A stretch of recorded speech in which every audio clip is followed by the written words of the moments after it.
भारत में एक deadly virus फैल रहा है। ये वायरस हमारी सोसाइटी के लिए कोविड से भी ज्यादा डेंजरस है, क्योंकि इसका इम्पैक्ट सिर्फ एक इंसान पर नहीं, पूरे समाज पर होता है। इस वायरस का नाम है अनएम्प्लॉयमेंट।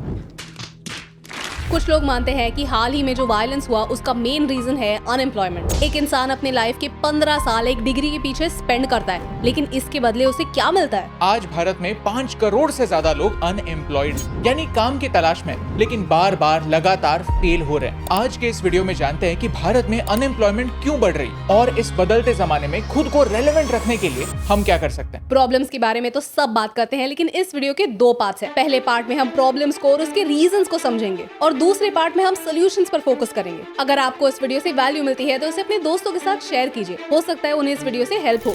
भारत एक ऐसा देश जहां 50% पॉपुलेशन 25 साल से कम एज का है। यंग पॉपुलेशन एक देश के लिए एसेट होता है, क्योंकि यंग लोग एक्टिव होते हैं, अपने दम पर अपना करियर बना सकते हैं, देश की इकोनॉमी को आगे ले जा सकते हैं। ऑफ कोर्स अगर उन्हें काम करने का मौका मिले तो। थोड़ा रिवाइंड करते हैं। 2019 में भारत में 3 करोड़ लोग बेरोजगार थे। फिर पेंडेमिक ने इस प्रॉब्लम को और सिवियर बना दिया। 1 करोड़ से ज्यादा लोगों ने अपने जॉब्स खोए। कई लोगों को सैलरी कट्स का भी सामना करना पड़ा। पेंडेमिक का सबसे बड़ा इम्पैक्ट छोटे बिजनेसेस पर हुआ। सरकारी डेटा कहता है कि 3 में से 1 एमएसएमई पेंडेमिक के टाइम बंद हो गया। ये छोटे बिजनेसेस 20 करोड़ लोगों को एम्प्लॉय किया करते थे। आज उनमें से 12 करोड़ लोग अनएम्प्लॉयड। कोविड एक इंपॉर्टेंट फैक्टर जरूर है, लेकिन सारी बातों का ब्लेम कोविड पर डाला नहीं जा सकता। चलिए भारत में अनएम्प्लॉयमेंट के 3 इंपॉर्टेंट रीजन समझते हैं। Reason number 1, skill gap. आज भी हम 100 साल पहले इंडस्ट्रियल रेवोल्यूशन के समय बनाई गई एजुकेशन सिस्टम को फॉलो करते हैं। नई मार्केट अपॉर्चुनिटीज के बारे में हमें स्कूल कॉलेजेस नहीं सिखाते, क्योंकि ये उनके सिलेबस में ही नहीं है। दुनिया बदल रही है। आज से 10 साल पहले इंस्टाग्राम कहाँ था? यूट्यूब से पैसे कमाए जा सकते हैं, ये लोगों को मजाक लगता था। और आज लोग गेम खेलकर करोड़पति बन रहे हैं। Digital marketing, blockchain, data science जैसे जॉब्स आज हाईएस्ट पेइंग जॉब्स में से एक है। ये 10 साल पहले एग्जिस्ट ही नहीं किया करते थे। जोर जोर से बोल के लोगों को स्कीमें बता दे।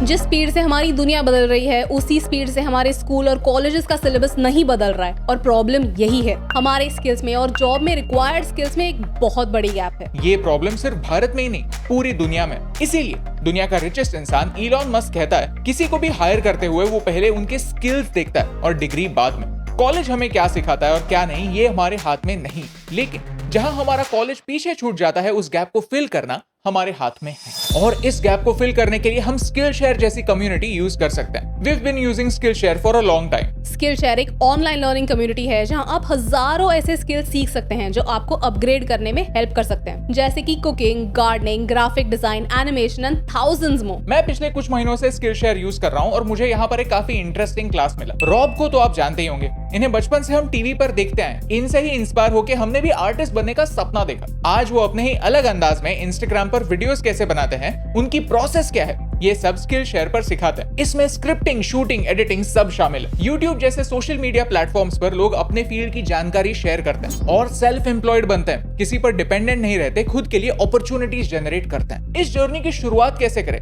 इस टॉपिक पर कई यूजफुल क्लासेस आपको Skillshare पर देखने मिलते हैं। Skillshare की अनलिमिटेड एक्सेस आपको less than 1800 rupees per year और less than 150 rupees per month में मिलती है, which is less than a pack of watercolors। इतना ही नहीं, हमारे रेगुलर व्यूअर्स के लिए एक स्पेशल ऑफर है। पहले 1000 व्यूअर्स जो नीचे डिस्क्रिप्शन में दी गई लिंक से Skillshare ज्वाइन करते हैं, उन्हें Skillshare की पूरी लाइब्रेरी का अनलिमिटेड एक्सेस 30% डिस्काउंट पर मिलेगा। So hurry up and join Skillshare और अपने लर्निंग की जर्नी की शुरुआत कीजिए।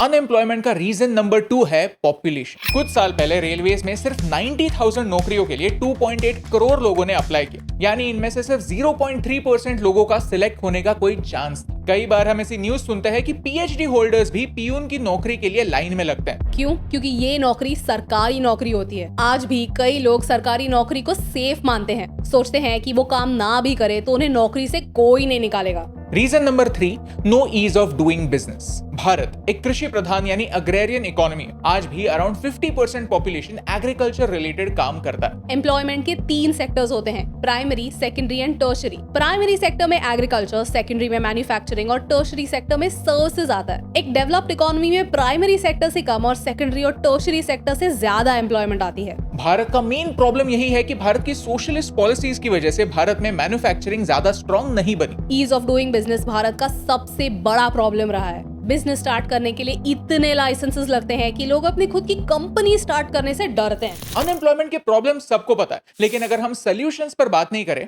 तो क्या फर्क पड़ता है? चलिए समझते हैं कि गवर्नमेंट और समाज दोनों अनएम्प्लॉयमेंट का प्रॉब्लम सॉल्व करने के लिए क्या कर सकते हैं। आज चाइना दुनिया की फैक्ट्री बन चुका है। आज एप्पल जैसी बड़ी कंपनीज के सारे प्रोडक्ट्स चाइना में प्रोड्यूस होते हैं। चाहकर भी दुनिया चाइना को बॉयकॉट नहीं कर सकती। हम चाइना पर डिपेंडेंट। इसका मेन रीजन ये है कि चाइना की वर्कफोर्स एक स्किल्ड लेबर फोर्स है। स्किल्स में 4 तरह के स्किल्स होते हैं। कॉग्निटिव स्किल्स, जिसमें हमारे पढ़ने लिखने की कैपेसिटी को कैटेगराइज किया जाता है। ये पार्ट हमारी एजुकेशन सिस्टम ठीक ठाक हैंडल करती है, लेकिन बाकी पार्ट्स को इग्नोर कर देती है। Technical skills, social skills, behavioural skills, ऐसे सारे स्किल्स डेवलप करने की जरूरत। पॉपुलेशन ज्यादा होने की वजह से आज का हमारा लेबर रिप्लेसेबल बन चुका है। कंस्ट्रक्शन में अगर कोई वर्कर बीमार पड़ा तो उसकी जगह लेने के लिए 20 लोग खड़े हैं। ऐसे सिचुएशन में जॉब सिक्योरिटी कहां से आएगी? Women in workforce. किसी भी देश की प्रोग्रेस अपने पॉपुलेशन की प्रोडक्टिविटी पर डिपेंडेंट होती है। हमारी आधी पॉपुलेशन फीमेल पॉपुलेशन है। भारत के टोटल वर्कफोर्स में सिर्फ 18% महिलाएं हैं और ये ट्रेंड बदलने की जरूरत है। इसमें लोगों का एटीट्यूड और वर्क प्लेस के रूल्स, इन दोनों में चेंजेस लाने की जरूरत है।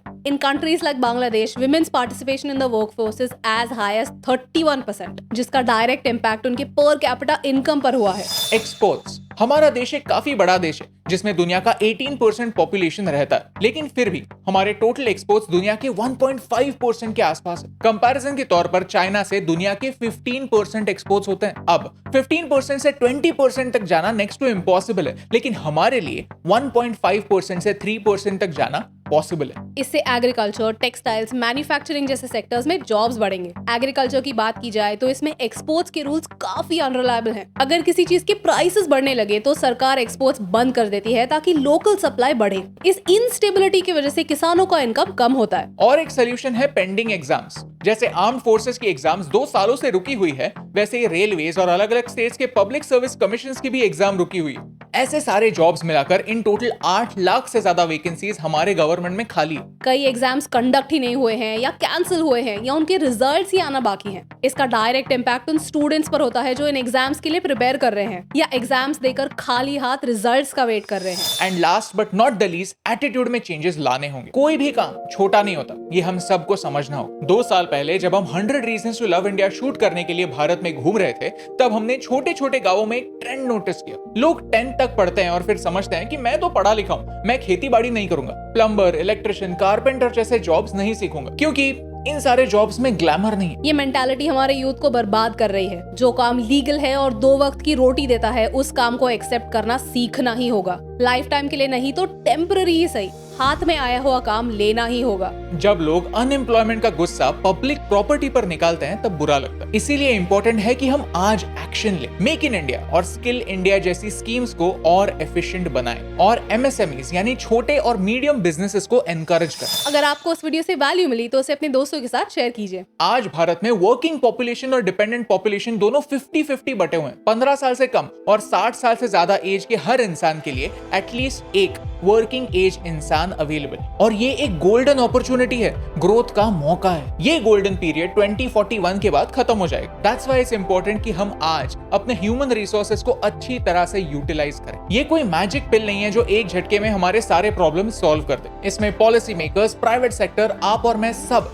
इक्वली रिस्पॉन्सिबल है। सरकार कहती है कि वो 2024 तक 10 लाख नए जॉब्स क्रिएट करना चाहती है, लेकिन ये जॉब्स कैसे होने वाले? ऐसे जॉब्स जो अगले 10 सालों में ऑब्सोलीट हो जाएंगे, या ऐसे जॉब्स जो हमारे यूथ को सक्षम बनाएंगे? हमें एक बैंड-एड की नहीं, एक सर्जरी की जरूरत है, और यही इंपॉर्टेंट मैसेज आप तक पहुंचाने से मुझे फर्क पड़ा।